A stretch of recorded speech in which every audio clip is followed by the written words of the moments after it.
दूसरी चीज, एक छोटा सा एक मुद्दा है जो दास आपके सामने रखना चाहता है। एक विषय है छोटा सा, और विषय ये है कि दास के पास में बहुत सारे भगत भाई बहनों के फेसबुक पे, व्हाट्सएप पे ये कमेंट्स आते रहते हैं कि भाई यदि किसी भगत के घर में किसी का अंतकाल हो जाए, कि किसी की डेथ हो जाए, किसी का शरीर छूट जाए, कोई मृत्यु को प्राप्त हो जाए, तो हमने किस प्रकार से उसका क्रियाक्रम करना है। एक भगत को कौन कौन सी मर्यादाओं में रह के अंतिम संस्कार की रस्मों को निभाना है। तो दास ने काफी वीडियो भी इसके ऊपर बनाए हैं गुरुदेव के ज्ञान आधार से, और ज्ञान गंगा पेज नंबर 15 के ऊपर जो गुरुदेव ने लिखा है उसका भी दास ने रेफरेंस दिया है। लेकिन पुण्यात्माओं, होता क्या है, पढ़ना एक चीज अलग है और उस चीज को अपने आध्यात्मिक जीवन में एक भगत के द्वारा प्रैक्टिकल रूप में लेके आना एक दूसरी चीज है। क्योंकि जिस प्रकार सतगुरु की करनी और कथनी में कोई अंतर नहीं होता है, ठीक इसी प्रकार से सतगुरु के सच्चे सेवक की कथनी और करनी में भी अंतर नहीं होना चाहिए। यदि करनी और कथनी में अंतर हुआ तो परमेश्वर की वाणी है कि करनी तज कथनी कथै, अज्ञानी दिन रात, और कुकर जू भोकत फिरे, सुनी सुनाई बात। तो बहुत सारे भगत भाई बहन हैं जो नए नए जुड़ते हैं, ज्ञान को इतना समझ नहीं पाते हैं, या बहुत सारे जो पुराने भगत भाई बहन भी हैं जो कहते हैं कि हमें गुरुदेव ने सारनाम तक दे दिया, हम सारनाम की साधना कर रहे हैं, भक्ति कर रहे हैं। वो आत्माएं भी जब समय आता है उस परमेश्वर के वचन पे चलने का, जैसा उन्होंने अपने सत्संगों में निर्देशित किया है, वो नहीं चल पाते हैं। किसी न किसी कारण से मर्यादाएं तोड़ बैठते हैं, चाहे उनके परिवार का दबाव हो, चाहे रिश्तेदारों का दबाव हो, चाहे समाज का दबाव हो। वो ना जाने किस डर से, इज्जत या प्रॉपर्टी के छिन जाने के डर से सतगुरु के वचन को नहीं निभा पाते हैं और वो परमेश्वर को दुखी करते हैं। गुरुदेव की वाणी है कि जिन बातों से गुरु दुख पावे, तिन बातों को दूर भगावे। यानी आध्यात्मिक क्षेत्र में सतगुरुदेव जी ने अपने एक सच्चे शिष्य को, एक सुयोग्य शिष्य को जो निर्देशित कर दिया, जो आदेशित कर दिया, जिस प्रकार किसी गंभीर रोगी को एक डॉक्टर ऑपरेशन करके मेडिसिन देके निर्देशित कर देता है, उसको कुछ परहेज बता देता है कि तुमने इस तरीके से इन चीजों को नहीं खाना है, इन चीजों को नहीं पीना है, वरना तुम्हारे परहेज टूट जाएंगे, और मेरे द्वारा जो इलाज किया गया है और जो गोली दवाई मेडिसिन जो आपको दी गई है, ये आपके शरीर पे कोई असर नहीं करेंगी, आप दोबारा से रोगी हो जाओगे। ठीक इसी प्रकार ये आध्यात्मिक जो क्षेत्र है एक हॉस्पिटल है, और परम पूज्य गुरुदेव एक डॉक्टर हैं, सर्वोपरि डॉक्टर हैं आध्यात्मिक क्षेत्र के वर्तमान में इस पूरी पृथ्वी पे। आप और हम सभी मानव शरीरधारी प्राणी भयंकर से भयंकर रोग, जिसको गुरुदेव ने जन्म और मृत्यु की संज्ञा दी गई है, जो यहां के कैंसर और एड्स से लाखों गुना ज्यादा भयंकर है और कष्टदायी है, तो गुरुदेव हमें नाम दीक्षा देके इस जन्म मृत्यु के रोग का ऑपरेशन करते हैं।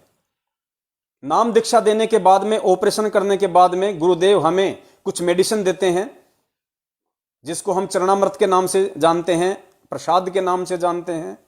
और उसके बाद फिर गुरुदेव आश्रम से विदा करते समय आप और हमें कुछ परहेज बताते हैं। परहेज यानी भक्ति के नियम।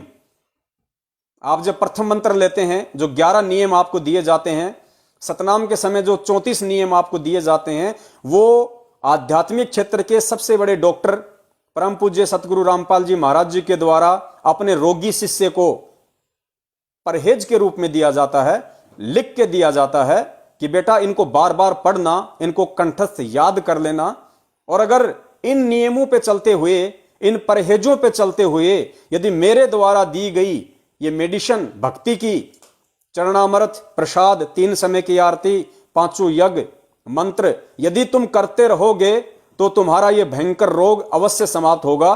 अगर परहेज तोड़ दिया तो कामयाबी नहीं मिलेगी। उसके बाद फिर परमात्मा ने कुछ छूट हमें दी, और परमेश्वर ने हमारे व्यस्त जीवन को देखते हुए, जिस प्रकार से काल भगवान ने अनेक प्रकार के कर्मों में हमें बांध रखा है, उन सभी स्थितियों को ध्यान में रखते हुए पूज्य गुरुदेव ने हमें थोड़ी छूट दी। और छूट क्या दी? वही छूट दी जो छूट हॉस्पिटल में एक डॉक्टर एक मरीज को देता है। क्या देता है? डॉक्टर को मरीज ये कहता है कि भैया अगर गलती से मैंने तुम्हें जो मेडिसिन दी है, जो खुराक दी है, गलती से अगर तुम एक समय ना भी खा पाओ तो कोई बड़ी बात नहीं है, अगली बार से फिर शुरू कर देना तीनों समय। लेकिन मैंने तुम्हें जो परहेज दिए हैं, यदि इनको तुम तोड़ दोगे, मैंने तुम्हें दही खाने से मना किया, तुम्हें नींबू खाने से मना किया, अगर तुम इस खटाई को खा लोगे तो तुम जो दवाई जिसे तुम टाइम टू टाइम ले रहे हो, वो दवाई बिल्कुल असफल होगी। इसी प्रकार आध्यात्मिक क्षेत्र में गुरुदेव ने अनेकों बार सत्संग में कहा कि बच्चों, यदि किसी मजबूरीवश, जानबूझ के नहीं करना, मजबूरीवश या अनजाने में याद ना रहा हो, अगर किसी कारण से तुम तीनों समय में से किसी समय की आरती ना कर पाओ, कभी तुम्हारे मंत्र थोड़े हो जाएं, तो घबराने की जरूरत नहीं है, परेशान होने की जरूरत नहीं है कि आज तो मेरे पूरे 108 मंत्र ही पूरे नहीं हुए, या आज मेरा असुर निकंदर रमणी छूट गई, या आज मेरा नित्य नियम छूट गया। तो गुरुदेव ने कहा कि ऐसी स्थिति में जो अनजाने वश तुमसे हुई है, ऐसी स्थिति में तुम्हें दुखी नहीं होना चाहिए, बशर्ते अगर तुम मेरी मर्यादाओं में सही हो, अगर तुम नियम सही निभा रहे हो, और भक्ति यदि किसी कारण से किसी दिन किसी समय की कम भी हो जाती है तो तुमने घबराने की जरूरत नहीं है और आगे से पूरा ध्यान रखना है। तो ये कुछ नियम हैं इस भक्ति मार्ग के, जिन नियमों के टूट जाने से सतगुरु दुखी होते हैं। जिन बातों से गुरु दुख पावे, तिन बातों को दूर भगावे। तो अंतिम संस्कार को लेकर काफी भक्तों में काफी शंकाएं रहती हैं, और पुण्यात्माओं, ये शंकाएं तब तक हैं, केवल उसी भगत को हैं, चाहे वो नया हो चाहे वो पुराना हो, जिस भगत ने इस ज्ञान को आधार बना के सतगुरु की पहचान ना करके अपना सब कुछ सतगुरु को समर्पित नहीं किया है। चाहे वो 20 साल से गुरुदेव की भक्ति कर रहा हो, जैसा कि गुरुदेव का जो कलियुगी परिवार है, आप उनकी हालत देख सकते हैं, जितने भी स्टेट कोऑर्डिनेटर हैं आप उनकी हालत देख सकते हैं। वो अभी तक अपना तन मन धन तो छोड़िए, अपना समय भी सतगुरु को समर्पित नहीं कर पाए। तो ऐसी आत्माएं ही गुरुदेव को दुखी करती हैं, उनको परेशान करती हैं। क्योंकि जब डॉक्टर किसी का इलाज कर देता है और उसके बाद यदि उस रोगी की मृत्यु हो जाती है तो समाज में उस डॉक्टर की भी बदनामी होती है। आगे से जब कोई रोगी उस गांव में हो जाए तो लोग कहेंगे यार उस डॉक्टर के पास मत लेके जाओ, वो व्यक्ति जो मर गया वो उसी डॉक्टर के पास गया था, किसी और के देखो। तो इस प्रकार ये भी काल की एक बहुत बड़ी चाल है। तो हमने काल की इन सूक्ष्म चालों को भी मौका नहीं देना, अपने गुरुदेव को हर स्थिति में सर्वोपरि रखना है, शीश पे रखना है, और काल भगवान को कोई भी ऐसा मौका नहीं देना है जिस मौके को आधार बना के वो गुरुदेव को नीचा दिखाए या गुरुदेव का मजाक बनाए, और गुरुदेव से कहे कि आपके लाख तत्व ज्ञान देने के बाद भी ये जीव मेरे ही रहे। तो अंतिम संस्कार को लेके नए पुराने काफी भक्तों की शंकाएं रहती हैं और वो गलतियां भी कर जाते हैं। इसलिए दास आपको एक एग्जाम्पल पेश करेगा खुद अपना, क्योंकि दास को अच्छे से पता है कि परमपिता परमेश्वर सतगुरु रामपाल जी महाराज जी ने अगर मुझे निमित्त बनाया है तो बहुत सोच समझकर और कुछ देखकर ही निमित्त बनाया है। तो ये मेरी भी जिम्मेदारी बनती है, ये मेरा कर्तव्य बनता है, ये मेरा फर्ज बनता है कि सतगुरुदेव जी ने इस 2 कौड़ी के जड़मती पत्थर जीव को अगर निमित्त बनाया है, इस दास को अगर इस लायक समझा है उस परमपिता परमेश्वर ने, सारी सृष्टि के रचनहार ने, यहां अगर कोई मंत्री या प्रधानमंत्री किसी के सिर पे हाथ रख दे और उसको कोई काम करने के लिए बोल दे तो वो फूला नहीं समाता है, जबकि वो प्रधानमंत्री तो कुछ ही वर्षों के लिए है, और वो अपने आप में फूला नहीं समाता है कि मुझे तो देश के प्रधानमंत्री ने इस काम के लिए नियुक्त किया है, मैं तो उसका पक्का हो गया, मैं उसका खास हूं, दुनिया को बताने से फुर्सत नहीं मिलती। और पुण्यात्माओं, यहां उस प्रधानमंत्रियों के प्रधानमंत्री, उस राजाओं के राजा, सारी दुनिया के शहंशाह, सारी सृष्टि के रचनहार, इस मानव की उत्पत्ति करता और मानव धर्म के प्रणेता, संचालन करता सतगुरु रामपाल जी महाराज जी ने निमित्त बनाया है। और ऐसी स्थिति में यदि गुरु के विश्वास को एक शिष्य तोड़ेगा, उस परमेश्वर के द्वारा बख्शिश किए गए वचन से हटके अगर मनमाने तरीके से चलेगा या किसी सामाजिक, पारिवारिक या रिश्तेदारी दबाव में आके झुक जाएगा, परमेश्वर के वचन की अवहेलना कर देगा, तोड़ देगा, अंदर से कमजोर पड़ जाएगा, तो पुण्यात्माओं फिर उस भगत का आगे का जीवन बिल्कुल व्यर्थ है, निरर्थक है। ऐसी आत्मा को फिर सतगुरु पता नहीं अनंत युग तक दोबारा मौका नहीं देता है। तो ये जो घटना है अंतिम संस्कार वाली, ये दास की एक परीक्षा भी थी और परमेश्वर ने ये भी चेक करना था कि ये जो मेरा भगत है, जिसको मैंने उपदेश के लिए निमित्त बनाया है, साध संगति के लिए निमित्त बनाया है, ये अपने उपदेश पे जो बातें अपने भगत भाई बहनों को बताता है, उनको पालन करने के लिए कहता है कि गुरुदेव ऐसा कहते हैं, हमें ऐसा करना चाहिए, हमें ऐसा नहीं करना चाहिए, उन सभी बातों पे ये मेरा भगत कितना खरा उतरता है। क्योंकि हम सब जीव हैं, हम सब भगत हैं और परीक्षा हम सब की होगी और हम सब की होती है और हर दिन होती है। यह विषय अलग है कि परमात्मा किस आत्मा की किस रूप में और किस घटना को अंजाम देके उसकी परीक्षा लेते हैं। तो घटनाएं अलग अलग हो सकती हैं हर भगत के सामने, लेकिन परीक्षा सबकी। तो अंतिम संस्कार को लेके परमपिता परमेश्वर सतगुरु रामपाल जी महाराज जी ने पिछले सप्ताह लगभग आज 11 दिन हो गए हैं, दास की छोटी सी परीक्षा ली उन्होंने। हालांकि दास परीक्षा देने में समर्थ नहीं है, क्योंकि दास तो आपको पहले ही बता चुका है कि 8वीं में सप्लीमेंट्री, फिर कप्लीमेंट्री, फिर दोबारा मेरे को 8वीं में एडमिशन लेना पड़ा, वो भी हिंदी में। तो जब मैं एक सांसारिक उस परीक्षा में पास नहीं हो चुका, उसमें सप्लीमेंट्री फिर कप्लीमेंट्री आई, और जब वो सारी सृष्टि का रचनहार वो गुरु, वो सतगुरु, वो टीचर अगर किसी की परीक्षा ले ले तो वो पास हो सकता है, ये सोचना भी महामूर्खता है। परमेश्वर ने चेक किया थोड़ा सा कि देखता हूं इसके अंदर क्या भाव है। मैं जिन बातों से दूर रहने के लिए कहता हूं, जिस प्रकार से भगत को मोह माया से दूर हटके आध्यात्मिक जीवन पे चलने के लिए निर्देशित करता हूं, ये मेरा भगत उस पे कितना खरा उतरा है। तो 11 दिन पहले मुझ पवन दास के सांसारिक रूप में जो मेरे शरीर के जो पिता हैं, उनकी डेथ हो गई थी। और शायद आप लोगों को मालूम भी नहीं है, ना मैंने किसी को बताया। मैं किराए के मकान में रहता हूं, साथ में मेरे पिताजी थे, मेरी माताजी हैं, भक्तमती है, मेरे भाई के 2 बच्चे हैं और 2 बच्चे परमपिता परमेश्वर ने मुझ दास को निमित्त बना के भक्ति के लिए यहां भेजा हुआ है। और दास अपनी वही फूड वैन लगाता है, अपना जो खाने का काम है, बिरयानी वगैरह, दही बड़े वगैरह, उसका दास काम करता है। तो मेरे जो पिताजी हैं, पिछले 2 वर्षों से उनकी हालत कुछ ठीक नहीं थी। हालांकि वैसे उनको कोई रोग नहीं था शरीर का, और ये भी एक बहुत बड़ी उनके ऊपर मेहरबानी रही उस परमपिता परमेश्वर की कि जब 2013 में दास ने गुरुदेव से दीक्षा ली, उसके बाद में दास ने गुरुदेव से प्रार्थना की थी कि हे परमपिता परमेश्वर, हे गुरुदेव, दास के पूरे परिवार पे दया करो, मालिक आपकी शरण में आ जाएं। दास ने ऐसे ही प्रार्थना कर दी थी, क्योंकि लोग कहा करते थे कि भाई पूरे परिवार के लिए प्रार्थना करोगे तो गुरुदेव दया करते हैं। तो हालांकि उस समय तक मैं इतना नहीं समझ पा रहा था। मैंने आपको पहले भी बताया है कि 2018 के बाद में सतगुरु को परमेश्वर के रूप में दास ने देखना शुरू किया है, क्योंकि ये भक्ति मार्ग झूठ का नहीं है।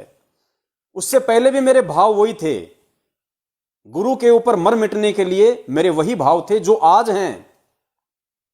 लेकिन परमेश्वर कहते हैं कि जब ठीक का समय आता है तभी मैं जीव को किसी सेवा के लिए निमित्त बनाता हूं, और जब ठीक का समय आता है तभी परमात्मा अपनी आत्माओं का ज्ञान योग खोलते हैं।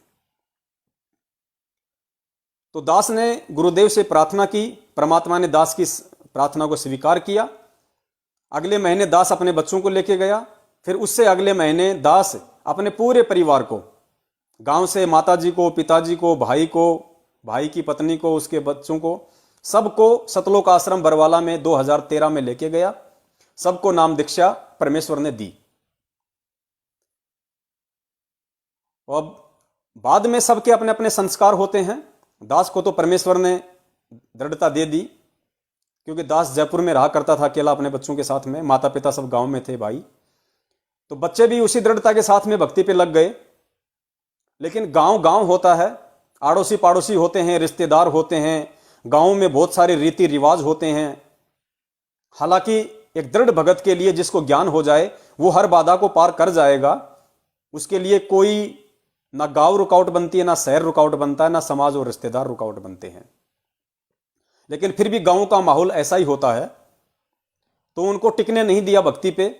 और मेरे जो पिताजी और भाई हैं, उनकी एक बहुत ही बुरी आदत थी उनकी शराब पीने की। तो वो 10-15 दिन तो वो सही ठीक ठाक रहे, आरती वगैरह की उन्होंने, उसके बाद में फिर उन्होंने शराब वगैरह पीना शुरू कर दिया। दास को पता चला, दास गांव गया, फिर उनको समझाया। दास फिर अपने पिताजी को नाम दीक्षा दोबारा से लाया, दिलवा के, अपने भाई को दिलवा के लाया। 2 बार अपने पिताजी को मैंने नाम दीक्षा दिलवाई, जबरदस्ती में लेके गया। लेकिन फिर भी वो भक्ति पे नहीं टिके, और गांव में रहने के चलते दारू पीने की उनकी बचपन से उनकी आदत थी। भाई भी मुझसे छोटा है, लेकिन वो एक नंबर का वो ड्रिंकर। आप उसका संस्कार अपना क्या क्या बोल सकते हैं, समझा सकते हैं। नहीं माने तो भक्ति से धीरे धीरे वो दूर हो गए, और उनके पीछे जो अन्य मेंबर थे, जो उनकी पत्नी थी, बच्चे थे, फिर वो भी कहां रहने वाले थे। कुछ समय बाद में मालिक की आत्मा थी मेरे पिताजी, तो ज्यादा शराब पीने से मेरे पिताजी को दिखना धीरे धीरे बंद हो गया। घुटनों में भी उनके प्रॉब्लम हो गई, ज्यादा नहीं चला जाता। तो गांव से फोन आया माताजी का, तो मैंने माताजी को कहा कि भाई यहां ले आओ, और तो क्या कर सकते हैं, अब माता पिता हैं, सेवा तो करनी है। हालांकि सेवा तो मैं नहीं करता, मैं एक नंबर का नालायक और निकम्मा आदमी था अपने जीवन में। ये तो गुरुदेव ने दास पे पहले दया की, अपनी शरण में लिया, ये ज्ञान मुझे समझा दिया जो आज मुझे मालूम पड़ रहा है। वरना अगर मुझे गुरुदेव ने अपनी शरण में नहीं लिया होता, और जिन कर्मों में मैं जयपुर में मैं रत था सन 2013 से पहले, आध्यात्मिक क्षेत्र में आने से पहले, उन कुकर्मों को देखते हुए यदि आज मैं गुरुदेव की शरण में नहीं होता, और मेरे पिताजी को यदि परमेश्वर ने नाम नहीं दिया होता, अपना भगत नहीं बनाया होता, तो मैं आज कहां होता मैं कल्पना भी नहीं कर सकता। शायद किसी जेल में होता, या कहीं फांसी पे लटक गया होता। और आध्यात्मिकता से दूर होने के कारण, जिस प्रकार भाई भी शराब पीता था, बाप भी शराब पीता था, और पिताजी का इन पिछले 2 वर्षों में जो जीवन रहा है, बिल्कुल उनको दिखाई नहीं देना, सुनाई नहीं देना। 2 साल से वो एक खाट में रहे, और ये परमेश्वर की दया है, ये सद्बुद्धि है परमात्मा की। आज के समय में सास ससुर की कौन इतनी देखभाल करता है, लेकिन भक्तमती ने अपने बाप से बढ़ के उनकी सेवा की। 2 साल तक मायने रखता है। लैट्रिन भी अपने हाथ से साफ करना, खाना खिलाना, नहलाना, विदाउट किसी गाली गलौज के, विदाउट किसी परेशानी के। हालांकि माताजी थोड़ा बहुत उन्हें धमका दिया करती थी, क्योंकि उनका फर्ज भी बनता है। फर्ज क्या, उनका मतलब भाई उनका अधिकार बनता है। तो हम उनको कुछ नहीं कहा करते थे, हम यही कहते थे कि भाई ज्यादा कुछ मत कहो, ये इनके अपने संस्कार हैं, अपना काम इनकी सेवा करने का है। सेवा में किसी प्रकार की कोई त्रुटि अपने मत छोड़ो, क्या पता कल को किसी कारण से अपन भक्ति छोड़ दें, और अपनी भी काल यही दुर्दशा कर दे, तो बुढ़ापे में फिर अपन भी तो किसी के ऊपर मोहताज होंगे। और जैसा व्यवहार आज आप और हम अपने सास ससुर या माता पिता के साथ में करेंगे, कल को सेम टू सेम, मैं तो कहता हूं उससे भी बुरा व्यवहार फिर उस आत्मा के साथ होगा। तो परमेश्वर ने जो दूरदृष्टि दी है हम सबको ये ज्ञान देके, उस आधार से मैंने सबसे ये निवेदन किया, और सभी लोग अपनी सेवा में खरे उतरे। हालांकि इन 2 वर्षों में दास ने मुश्किल से 2 या 4 दिन ही पिताजी की सेवा की होगी, क्योंकि सब कुछ बच्चों ने ही संभाला, माताजी ने संभाला। तो 2 साल तक पिताजी बिल्कुल अंधे, बिल्कुल बहरे, बाकी कोई रोग नहीं। ये सौभाग्य उस परमपिता परमेश्वर की भक्ति का। उन्होंने एक जुखाम की टैबलेट भी 2 साल में नहीं खाई। जबकि जो व्यक्ति इस बचपन से शराब पी रहा हो, और जिसको शराब के चलते जिसकी नसें ब्लॉक हो गई हो, दिखना सुनना, और जिसका खाट से उठना तक बंद हो गया हो, उस व्यक्ति ने कभी बलगम भी नहीं किया, उस व्यक्ति ने कभी जुखाम बुखार खांसी की टैबलेट नहीं ली। यह उस परमपिता परमेश्वर जी की पावर का नतीजा है। और ऐसी स्थिति तो होनी थी मेरे पिताजी की, क्योंकि यह उनके भाग्य में था, उनके संस्कार में था। इसीलिए परमात्मा ने दास को निमित्त बना के ये शबद आश्रम में बुलवा के कि गुरुदेव पूरे परिवार को शरण में लेना, क्योंकि गुरुदेव अंतर्यामी हैं, उनको पता था मेरे पिताजी की वर्तमान हालत का। तो वो उनकी किसी जन्म की अच्छी आत्मा रही होगी, इसीलिए वो मुझदास के सांसारिक बाप के रूप में यहां आए और परमेश्वर ने हमें उनकी सेवा का मौका दिया। तो मेरे पिताजी के भाग्य में यह सब था। इससे भी भयंकर दुर्गति उनकी होनी थी यदि मैं परमेश्वर की शरण में ना होता। अगर मुझे आज परमात्मा ने सद्बुद्धि ना बख्शी होती तो मैं बिल्कुल भी उनकी टेक केयर नहीं करता, और टेक केयर नहीं करता, छोटा भाई उनसे भी बढ़ के ज्यादा शराब। तो सोचिए आज उस पिता की क्या हालत होती, जो ना सुन सकता है ना देख सकता है, घुटने जिसके जवाब दे गए। रिश्तेदार कोई किसी का होता नहीं है, अगर होता भी है तो खाली संवेदना तक सीमित होता है। जो दर्द आपको होगा, अपनों को होगा, दूसरों को नहीं हो सकता, क्योंकि उंगली मेरी कटेगी दर्द मुझे होगा, दूसरा यह जरूर कहेगा अरे अरे ठीक नहीं हुआ, अच्छा नहीं हुआ भाई, दर्द हो रहा है, हाँ जी दर्द हो रहा है, अरे अरे कुछ पट्टी वगैरह करवाओ। वो संवेदना व्यक्त कर सकता है एक मानव होने के नाते। तो आज मेरे पिताजी की वो दुर्दशा होनी थी, वो दुर्गति होनी थी, जो शायद आप समझ गए होंगे, इससे ज्यादा मैं क्या कहूं। लेकिन देखिए, गुरुदेव कहते हैं ना कि एक बार मेरी जो शरण में आ गया और जिसने कुछ दिन भी मेरी भक्ति अगर सही तरीके से कर ली, मर्यादा में रह के, तो अगला जन्म तो उसको मानव का मिलेगा ही मिलेगा। और गुरुदेव ने कहा कि मेरे भक्तों का जो बुढ़ापा है, मेरे भक्तों के जीवन के जो अंतिम दिन हैं, वो उन लोगों की तरह से बिल्कुल भी नहीं कटेंगे जो लोग भक्ति से दूर हैं। तड़प तड़प के मरना, दुखी होके मरना, परिवार के द्वारा उनको कष्ट देना, उनको प्रताड़ित करना। सोशल मीडिया पे आए दिन आप देखते हो वीडियो, पड़ोसी लोग बना बना के डालते हैं, बहू अपनी सास को खाट से, चारपाई से खींच के नीचे डाल रही है, उसको पीट रही है, उसको मार रही है, उसको धक्के दे रही है।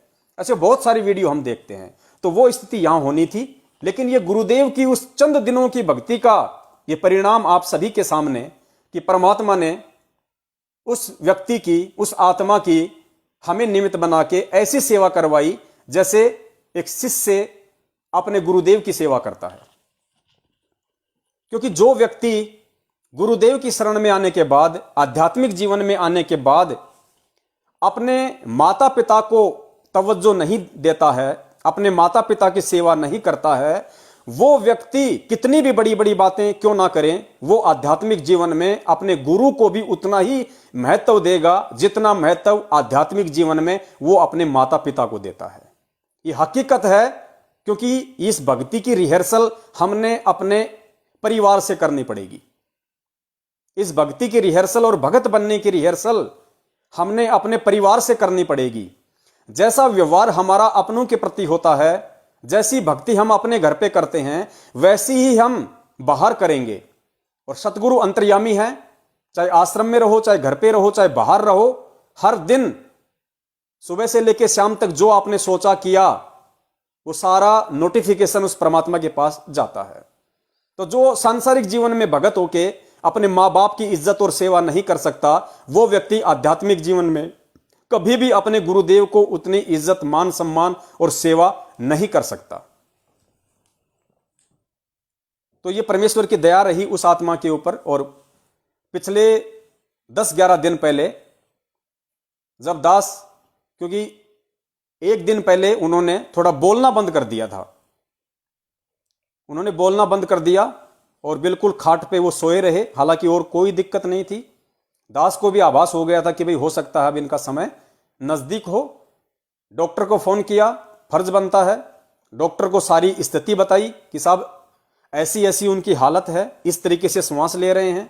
तो डॉक्टर ने कहा कि आपको कहीं लेके जाने की जरूरत नहीं है, अगर हॉस्पिटल में ले गए उसको वेंटिलेटर पे डाल देंगे आईसीयू में, और 4-5 लाख रुपए का बिल बना के आपके सामने पेश कर देंगे। आप वैसे ही अपना रोजी रोटी करके कमाने खाने वाले आदमी हो, आपको लूट लेंगे फालतू में, जिंदगी भर नहीं उभर पाओगे।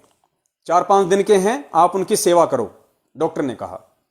लेकिन वो तो दूसरे दिन ही जब दास अपनी गाड़ी लेके गया मार्केट में लगाने, तो दोपहर को फिर भक्तमती का फोन आया और भक्तमती ने कहा, अब पुण्यात्माओं यहां देखना, अब यहां से रियल स्टोरी शुरू होगी एक भगत की, कि जब तक हम इस तरीके से अपने अंदर सतगुरु के उस वचन को प्रफुल्लित नहीं करेंगे, परमेश्वर के वचन पे जब तक हम इस तरीके से अमल नहीं करेंगे, और जब अपने ऊपर वो घटना घटित होगी, उस समय सत्संगों में गुरुदेव हमें उस घटना से निपटने का जो तरीका बताते हैं, जब तक हम उसको नहीं अमल में लाएंगे, तब तक हम सतगुरु से सैकड़ों कोस दूर हैं।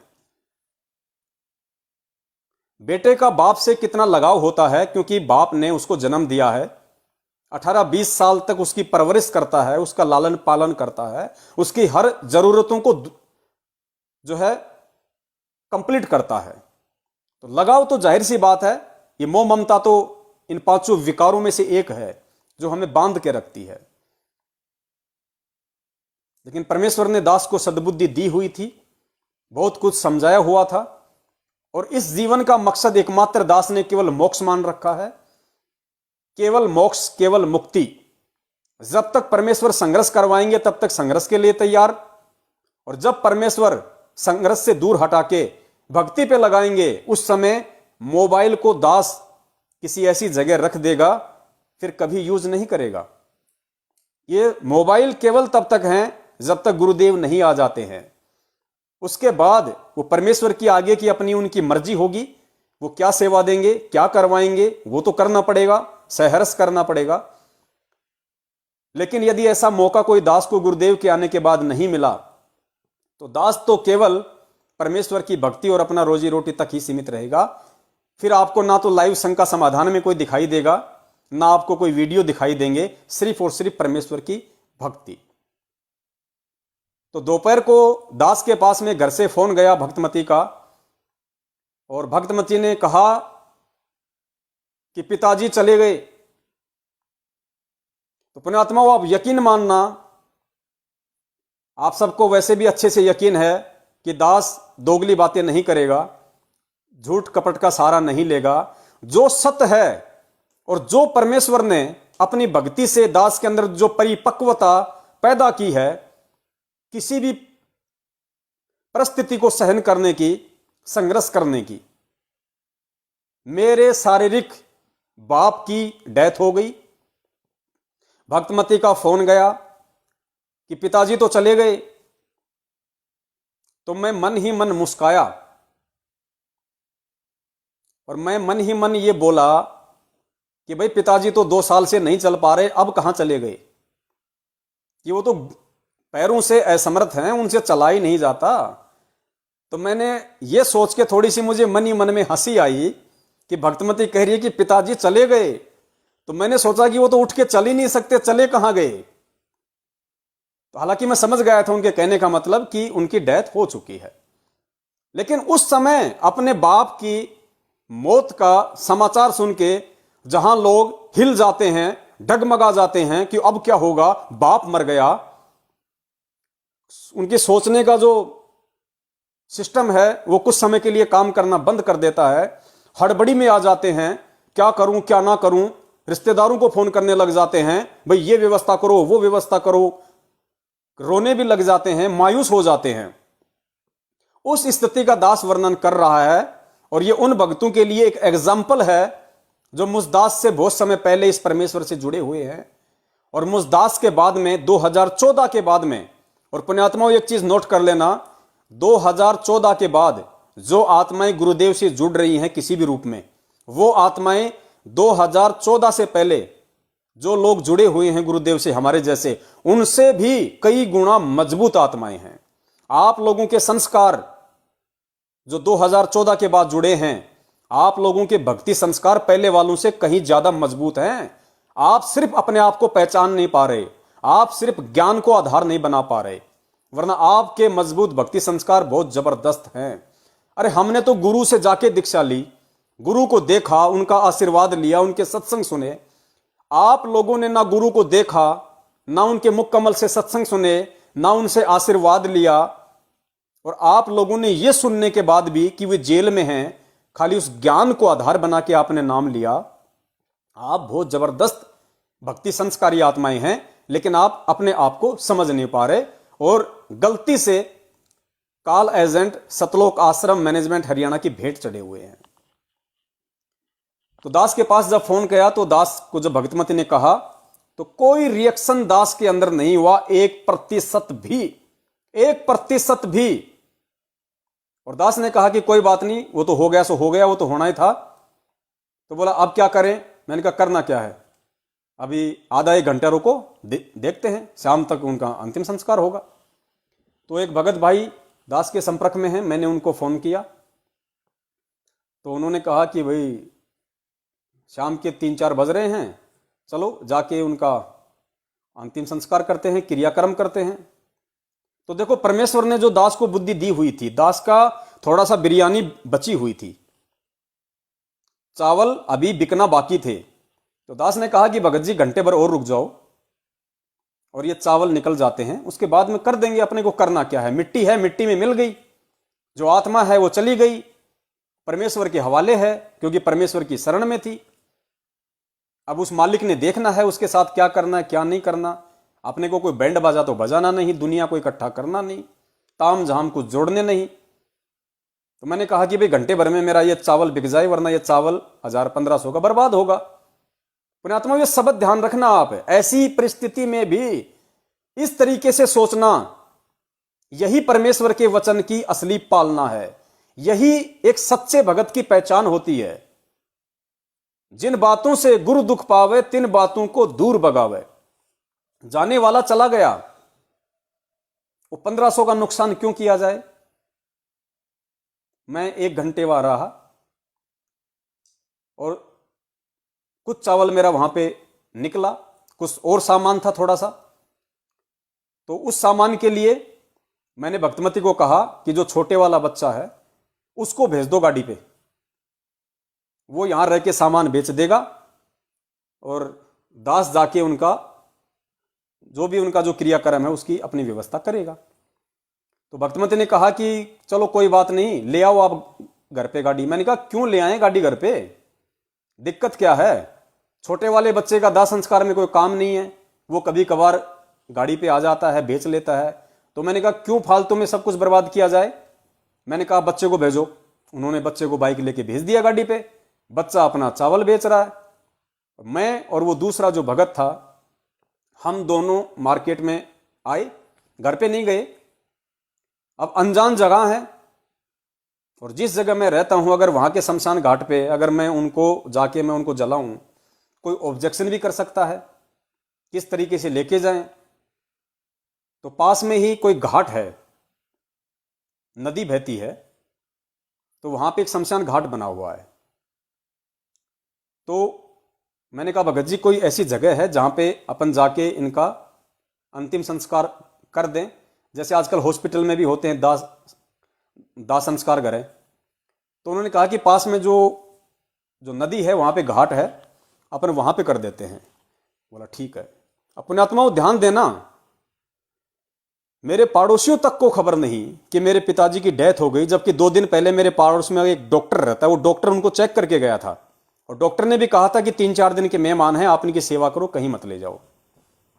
मेरे सामने पड़ोसी हैं, मेरे लेफ्ट में मेरे पड़ोसी हैं, मेरे राइट में मेरे हैं पड़ोसी।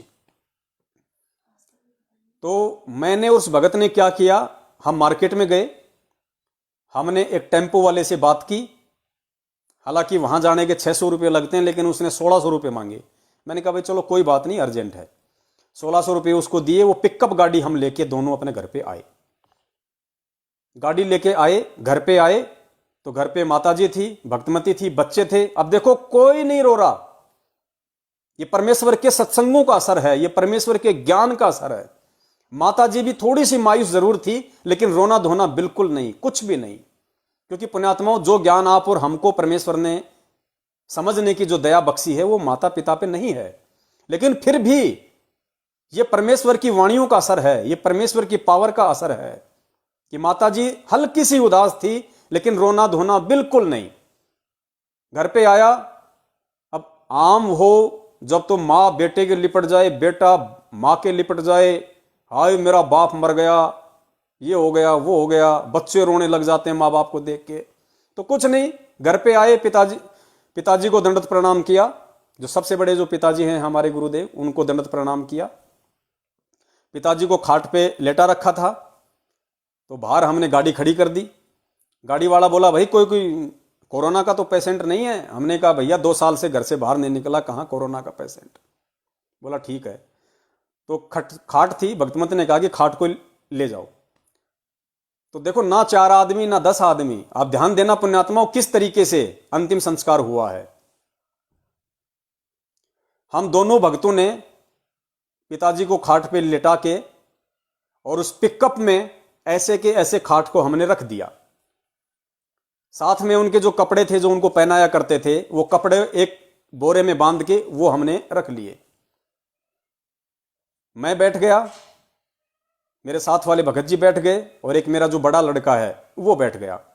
4 आदमी नहीं, सिर्फ 3 आदमी, और कंधों पे नहीं, पिकअप गाड़ी में आराम से हम लेके चले गए उस नदी के किनारे जहां पे घाट बना हुआ है।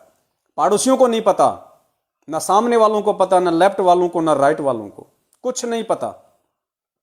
हम सीधे घाट पे चले जाते हैं। घाट पे जाके हमने खाट समेत जो है पिताजी को नीचे उतारा। वहां गए, क्योंकि जीवन में पहली बार ऐसा कोई सामना हुआ था मेरा। वहां पूछा भाई यहाँ पे कैसे क्या करना है, तो वहां जाके देखा तो वहां तो कई लाशें जल रही थी घाट पे। वहां तो पंडित जी सफेद कपड़े पहन के, जनेऊ पहन के, कोई कार लगा रहा है, कोई फेरी लगा रहे हैं, कोई क्या कर रहे हैं। तो वहां पे जो लकड़ी वाला था उससे हमने कहा भाई बॉडी को जलाने के लिए लकड़ी चाहिए। बोला 5 क्विंटल लगेगी। मैंने कहा भाई दे दो, 5 क्विंटल लगेंगे, तो हमें तो मालूम नहीं था। तो साथ वाले भगत जी ने कहा कि भगत जी 5 क्विंटल बहुत होती है, 4 क्विंटल ले लो। मैंने कहा 4 ले लो। तो 4 क्विंटल लकड़ी ले ली, 800 रुपये क्विंटल के हिसाब से। उन्होंने पर्ची काट दी, हमने साइन कर दिए, पैसे दे दिए, उन्होंने पर्ची दे दी, और जैसे कुछ वो थोड़ा बहुत जो घास फूस वगैरह होता है वो दे दिया। अब हम 3 आदमी, चौथा है नहीं। अब वहां से लकड़ियां तुलवा के और 4 क्विंटल लकड़ी हमने सीढ़ियों से नीचे उतर उतर के उस घाट पे रखी हम तीनों ने। फिर हमने कहा भाई अब क्या करें, हमें तो चिता बनानी नहीं आती। तो जो लकड़ी वाला था उसने कहा कि वो देखो उधर जो महाकाल है, एक आदमी था उसने काले कपड़े पहन रखे थे, जिसको चांडाल कहते हैं, जो राजा हरिश्चंद्र ने सतयुग में भूमिका निभाई थी लोगों की लाशों को जलाने की। तो बोला वो महाकाल है, उससे संपर्क कर लो, 200-400 रुपये लेगा। मैंने कहा ठीक है। तो उसको बुलाया, मैंने कहा महाकाल जी नमस्कार। बोल नमस्कार। मैंने कहा ये संभालो। बोले क्या करना है। मैंने कहा करना क्या है, आपका जो काम है वो करना है। और हम बिल्कुल आराम से हंस रहे, कोई बातचीत नहीं, नॉर्मल मूड में। उन्होंने कहा कि ठीक है। हमने वहां पे जाके वो जो भी थी वो लकड़ियां हमने वो पटक दी। लकड़ियां पटकने के बाद में उन्होंने अपनी चिता बनानी शुरू कर दी। हमने वहां पिताजी को उठा के चिता पे लिटा दिया, और वो जो महाकाल थे जो वहां पे चिता बनाते हैं, वो घास फूस चारों तरफ अग्नि लगाने के लिए तैयार करने लगे। हम तब तक थोड़ा सा सीढ़ियों पे आके बैठ गए तीनों, और हमने परमपिता परमेश्वर जी की संध्या आरती लगा ली। अब जैसे ही उसने सब कुछ सेट कर दिया पूरी चिता को, और माचिस हाथ में लेके बोला जी इनका बेटा कौन है, इनका लड़का कौन है जो इनको अग्नि दे। तो दास ने उनको कहा कि तू इनका बेटा नहीं है क्या। मैंने कहा आप इनके बेटे नहीं हो क्या, तेरे हाथ में माचिस है, तेरे हाथ में अग्नि है, मैं तेरे से 5 मीटर दूर बैठा हूं, मैं आऊंगा उससे पहले आप लगा दो। भैया ये तो मिट्टी है। तो वो भी ऐसे देखने लगा, यार ये अजीबोगरीब आदमी आए आज पहली बार। यहां तो जब तक बेटा नहीं आता तब तक चाहे रात के 12 बज जाएं अग्नि नहीं लगाई जाती, ना कोई तामझाम, ना कोई इसको अर्थी बना के लेके आए, ना कोई फूल फाल चढ़ा रखे, ना कोई कफन वगैरह, इनको कोई कफन नहीं। जिस कपड़े में उन्होंने पहन रखे थे वही कपड़े, कोई कफन नहीं। गुरुदेव ने तो हालांकि एक कफन के लिए कहा है कि जरूरी हो तो, लेकिन हमें तो पूर्ण रूप से परमेश्वर के वचन पे चलना है। जो कपड़े उन्होंने पहन रखे थे, जो टी शर्ट और पायजामा, वही। और मैं 5 मीटर दूर बैठा हूं उनसे, आरती लग रही है। मैंने कहा कि आप इनके बेटे नहीं हो क्या, आप लगा दीजिए। और उस व्यक्ति ने ही उनको वहां पे माचिस लगाई और उस चिता को अग्नि लगाई। इस प्रकार से उनका दाह संस्कार हुआ। रात को हम अपने घर पे वापस आए और उसके 2 दिन बाद तक भी हमारे पड़ोसियों को नहीं मालूम पड़ा। पड़ोस का जो डॉक्टर है वो आया फिर एक दिन, बोला अब कैसी हालत है पिताजी की। मैंने कहा पिताजी की जो हालत थी वो हो गई, पिताजी को जहां जाना था वो चले गए। बोले क्या मतलब? मैंने कहा पिताजी तो 2 दिन पहले ही इंतकाल कर गए। बोले बताया नहीं आपने, कहां क्या कैसे? मौका आराम से सब काम हुआ है, आप भी आराम से रहो। मैंने कहा हमारे जो सतगुरुदेव जी के नियम हैं, जो वचन है, मिट्टी को मिट्टी में मिलना है, अब उसमें क्या हम ड्रामा करें। तो वो भी बेचारा वापस चला गया अपना समूह लेके। वो देखा यार ये अजीबोगरीब आदमी है। तो 2 दिन बाद तो मेरे पड़ोसियों को पता चलता है और मैंने तो आज तक अपने रिश्तेदारों को भी नहीं बताया। हो सकता है अगर भक्तमती के या माता के पास में अगर कोई फोन आ गया हो तो जरूर कोई बातचीत हुई होगी। मुझे उसका भी नहीं पता कि इनकी भी बातचीत हुई या नहीं है। इन्होंने मुझे यह कहा कि भाई रिश्तेदारों को बताएं या नहीं बताएं। मैंने कहा जीते जी तो कोई रिश्तेदार आया नहीं, मरने के बाद में कौन सा वो प्रसाद लेने आएंगे? काहे के रिश्तेदार, और मर के कौन सा यहां आके कौन सा उनको जिंदा कर देंगे? तो उसके बाद में फोन वगैरह जब उनके आए तो ही भक्तमती ने उनको बताया और आने के लिए साफ साफ मना कर दिया कि आने की कोई आवश्यकता नहीं है, हम अपना काम धंधा कर रहे हैं, आप भी अपना काम धंधा करो। मिट्टी थी मिट्टी में मिल गई, आप भी अपनी भक्ति करो। तो पुण्यात्माओं, उसके दूसरे दिन फिर दास ने अपनी गाड़ी लगा ली और उस दिन भी दास ने पूरे दिन अपनी गाड़ी लगाए रखी। शाम को आके हमने वहां आरती कर ली, हम आए तब बच्चे अपनी आरती कर रहे थे। शाम को खाना खाया, सबने खाना बनाया, आराम से सो गए। कुछ महसूस नहीं, आम दिन की तरह, जैसे कुछ हुआ ही नहीं। ऐसे ही परिवार में हंस रहे हैं, खेल रहे हैं शाम को। इस तरीके से मुझदास के पिताजी का परमपिता परमेश्वर ने अपने ज्ञान आधार से अंतिम संस्कार करवाया। अपने आत्माओं, इस तरीके से जब तक हम सतगुरु के वचन की पालना नहीं करेंगे, यह तो एक अंतिम संस्कार है। गुरुदेव ने प्रथम नाम वालों को 11 नियम बताए हैं, ये तो उनमें से एक नियम है। बाकी 10 नियम की भी जब तक हम इस तरीके से पालना नहीं करेंगे, हम सतगुरु के सेवक नहीं कहलाएंगे। परमेश्वर कहते हैं दासा तन नेड़े नहीं और नाम धरावे दास, यानी दासा तन तो आपके नजदीक भी नहीं है। दास कौन होता है? दास वो होता है जो अपने मालिक की हर बात को मानता है, उसके हर हुक्म को, हर आदेश को मानता है। जो मालिक ने कह दिया वो सत्य, वो होता है दास। जैसे पहले दक्षिणी अफ्रीका में हुआ करते थे दास, हर जगह हर कंट्री में हुआ करते थे। लोगों को बेचा जाता था, उनको दास कहा करते थे। और उस आदमी को, उस दास को जो खरीद लेता था, उसके बाद जैसा उससे काम में लेता था, जो मर्जी उससे काम करवाए, वो मना नहीं करता था। जिस नाम से उसको पुकार दे वही उसका नाम हो जाता था, जो खाने को दे दे वही पेट में चला जाता था। उसको कहते हैं दास। तो परमेश्वर अपनी वाणी में कहते हैं कि दासा तन नेड़े नहीं, नेड़े यानी नजदीक, दासा तन नेड़े नहीं और नाम धरावे दास। और पानी के पिए बिना भाई कैसे बुझेगी प्यास? जब तक इंसान पानी नहीं पिएगा तब तक उसकी प्यास कैसे बुझेगी? तो जब तक दास वाले भाव, दास वाले विचार हम अपने अंदर नहीं लाएंगे, परमेश्वर के वचन को अपने अंदर धारण नहीं करेंगे, क्योंकि हम परमेश्वर के दास हैं, उसके गुलाम हैं, तब तक हम दास नहीं हैं। भले ही हम अपने नाम के आगे पवन दास लगाएं, लेकिन दास हम उसी दिन कहलाएंगे परमेश्वर के, जब हम परमेश्वर के प्रत्येक वचन की दृढ़ता के साथ में आजीवन पालना करेंगे, तभी हम दास कहलाएंगे।